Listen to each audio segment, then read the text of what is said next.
that tells me that there's a pretty clear demonic element to what's going on. Aliens, the overlap between them and the demonization that many people who have experiences, allegedly with aliens, have. Dr. Michael Heiser dropped some bombshells in a documentary he did a few years before he passed that I wanted to highlight specifically on this topic, as it's becoming more and more polarizing with all the stuff that's coming out from the government. Let's jump right in. This is from the documentary on the Logos Bible channel, Aliens and Demons, Evidence of Unseen Realm. Now, we've talked about the unseen realm before, but listen to what he specifically says with regards to aliens and demonization. He's talking about MK Ultra. MK Ultra is something the government used for mind control. Okay, you've seen it in a bunch of different movies, but he says, I think it's evil, and he says there's a component to it that I think is demonization. So let's watch this. Alien abduction research or events.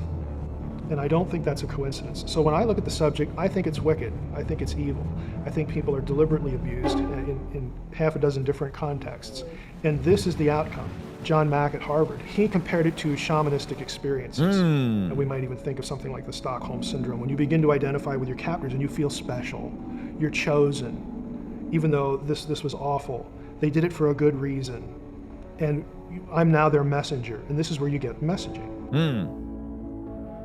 So he's talking about the shaman. He's talking about all of these ideas where you're opening up yourself to other spirits, but the parallels, because we know those are the spirits of demons, but the parallels of that to aliens, okay? You have a message now to give to humankind about the world's destiny, about what we need to do to evolve. I think it's deeply sinister. I think some of it could actually be overtly demonic. In other words, the mechanism that produces this set of memories can be different. I personally have two friends who focus on abduction research. They've documented over 100 cases where they will either lead someone to Christ or train a person to make it a spiritual confrontation when whatever is happening to them happens. And they have been delivered from repeated abduction experiences. In other words, they stop. The tie-in between aliens and deliverance? Dr. Michael Heiser is making a case that there is a correlation, if not a causation, with people who are experiencing these other realms and them needing deliverance and to have demons cast out of them. If that's successful, to me that says there's some inherent spiritual element to this particular thing within this big umbrella world we call UFO stuff. But since it's inherently spiritual and it's evil and it's wicked, a lot of UFO researchers are the enemies of the whole subject. They think it's contrived or they think it's abusive. They don't think it has anything to do with aliens at all. I think ultimately, if this is the content of the messaging, it's so directed, again, in anti-Christian or subversion of Christian theology, that it's very easy for me to think of it in terms of a deception by, again, a superior intelligence, but not one that comes from another planet. We're talking about a sinister intelligence from the spiritual world, the kind of unseen realm that the Bible talks about. And we would use the word demons, demonic, for that sort of thing. It's actually much wider than that. Again, my specialty is the unseen realm, and that realm is a lot bigger than just angels and demons. But for the sake of talking about the messaging, it's really dark. It's no exaggeration to say that the messaging that people supposedly get from aliens is inherently anti-Christian. The messaging that people get from aliens is inherently anti-Christian. Darkness. Meaning that the type of things that they're getting from people who are abducted is directly in contradiction with what we know to be the truth of the Bible and the truth about who Jesus is. And what I mean by that is Jesus is nothing special. He's a human that we selected to communicate to other people. Wow. Or he's one of us. And it really doesn't do that to other religions. Interesting. And that might sound like a unsubstantiated claim, but I can say it because I have read the contactee literature. If you've ever seen the movie Close Encounters of the Third Kind, one of the characters in that movie, the French ufologist, is modeled after someone real, Jacques Vallée, who's a very famous figure in UFO studies. He's a computer science PhD, that was his real vocation. But Vallée, who is not a Christian, was one of the earliest people to say and to write for this audience that there is something spiritually sinister about this alien contact messaging. So it's not just me. There are non-believers, non-Christians who have noticed the same thing. Wow, that's crazy. When Christians are saying, hey, aliens are demons, That's not an unsubstantiated claim that is just in our, hey, we looked at the Nephilim and we looked at the stuff in the Old Testament and these half human, half demon people that walk in the earth. No. There's actually other people who've researched this that are pointing to, they're not even Christian, that these sorts of things are inherently sinister in terms of how they're engaging, and they don't seem to be as hostile towards other religions. There was actually a big conference in 1992 held at MIT, yes, that MIT, on alien abductions. And part of it was because there was a famous professor at Harvard, one of the psychology department, he was a psychiatrist himself, who was heavily into alien abduction research. His name was John Mack. He's no longer living. At that event, and it was held over a few days, there were a number of scholars who decided to tackle this subject. You can buy the papers, they were all published, and one of them was on what are the similarities between abduction narratives and satanic ritual abuse. Woo! Okay, this is where it gets spooky, guys. The parallels between abduction narratives and satanic rituals. That there is a real demonic force at play, and it is connected to a lot of the stuff we see from Satanism. Good topic. For people that are unfamiliar with that term, we are actually talking about ritual activity, worship, so to speak, in a Luciferian context that involves sexual abuse and other kinds of abuse. There are touch points between what people say that happened to them in these rituals or what the goal of an abduction experience was supposedly. There are lots of parallels. And we're not talking 3 or 4. I've actually counted them. There are over 20. The metal tables, the types of wounds that people suffer. They're probed in all sorts of awful places. Messaging about we're doing this so that you can birth a hybrid child. Ugh.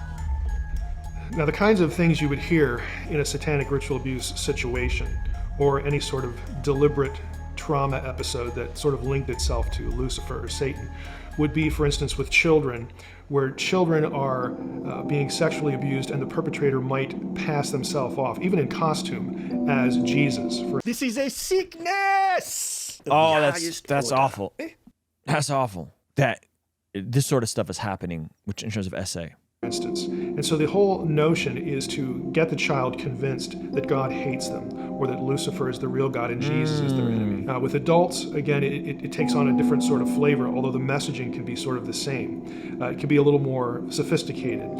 For instance, messaging that would be consistent with you're special, you're chosen. But there's sometimes this spin put on it that even though this is suffering, it's the shamanistic sort of approach, that this event will help tune you in more to the realities of the spiritual world, and that will prep you to take a message that people need to hear. Darkness. Ugh, this is disgusting. Now, in terms of alien abduction narrative, this is very common. You'll often have women, for instance, who are convinced that they are carrying, as a result of their abduction experience, a child that is essentially a hybrid. That might either be termed the Antichrist, or there will be things or ways it's talked about that sort of would remind a Christian of how the Antichrist is described, or sort of beast imagery from the book of Revelation, that sort of thing. But it's cast in a positive spin. In other words, this child is sort of a divine, human interface or hybrid that is going to be here not to do bad things, but to help humanity realize what it could become. You might wonder what connection this sort of thing has to satanic ritual abuse. Sometimes there is a connection, sometimes there's not. Again, people have these experiences and relate narratives, memories, for different reasons. It really, again, in my view, since I don't think that aliens are behind this at all, but I think most cases, the overwhelming number of cases, humans are behind these things. It just depends on what messaging people are given. Sort of. I would take it a step further. I would say humans under, in terms of he's talking about Satanism, humans under demonic influence are under these things. Because I think it takes something demonic to essay a child in that way. I think it takes something demonic to want to do these rituals in that way. I think it takes something otherworldly, because I think people are broken and people are flawed and there's mental health and all these different things. But there's also a threshold where people can completely come off, and you take someone that's already broken because of sin and broken because of things that have happened to them, and then a demonic force comes into that. What thing do we want you to remember that you will slide that in as your experience, which will hide and obscure and deny what really happened to you? But when the messaging is so dark, and what's done to people, or what people think was done to them, is so sinister, and that has a very evil feel to it. I do leave the door open, though, to something that I would call direct demonization, where people have an experience where there is some sort of spiritual event. That's exactly what I just said, right? Direct demonization. People are under direct demon influence that's causing them to do these sorts of dark things. Something done to them by a spiritual being, and then this is the way they process it, or the way they could process it. In my mind, the ones that stand out as sort of pretty well, probably, obviously, getting into that territory, demonic in nature, are the ones that really sort of have a reaction to a person who is taught or remembers to sort of interject Jesus into the conversation. When you have something going on and you invoke the name of Christ, for instance, or you speak to the perpetrator in the name of Christ and demand that they stop, or something like that. And again, there are hundreds of these sorts of cases where a victim does this deliberately, intentionally, and not only does the incident stop, but it never repeats. That tells me that there's a demonic element, a pretty clear demonic element to what's going on. There is power in the name of Jesus. There's power in the name of Jesus. You can rebuke the enemy in the name of Jesus, right? And he's talking about people who are demonized, that are attempting to violate other people, and they're hearing the name of Jesus, and it's causing them to stop. Abductions often run in families, abduction experiences. Again, this what we're calling alien abduction experiences.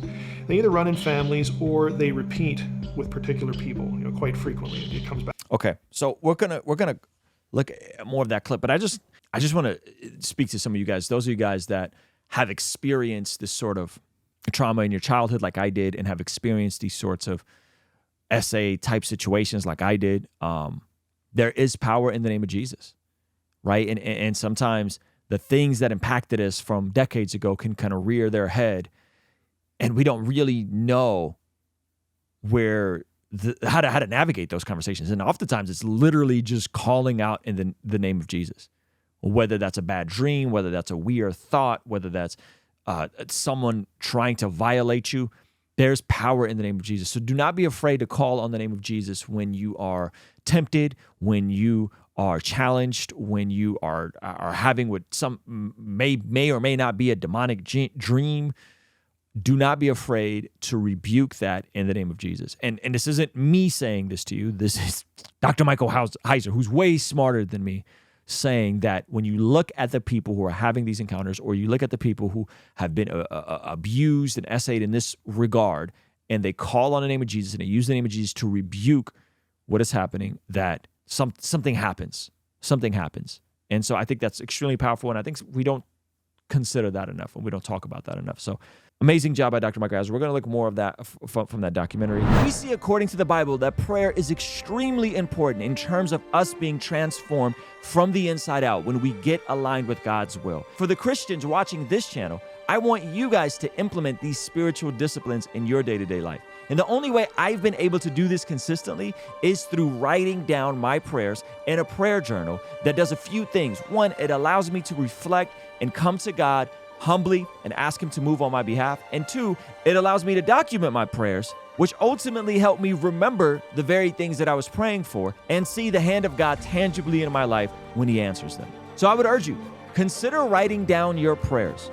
It could be in a blank notebook. It could even be on your phone. Or you could check out the one I personally designed and used from my own quiet time and spiritual discipline that I think will be a huge blessing. It's the exact structure and system that I've used for years to pray and be more consistent in my spiritual disciplines. You can pick yours up today by clicking the link in the pinned comment below.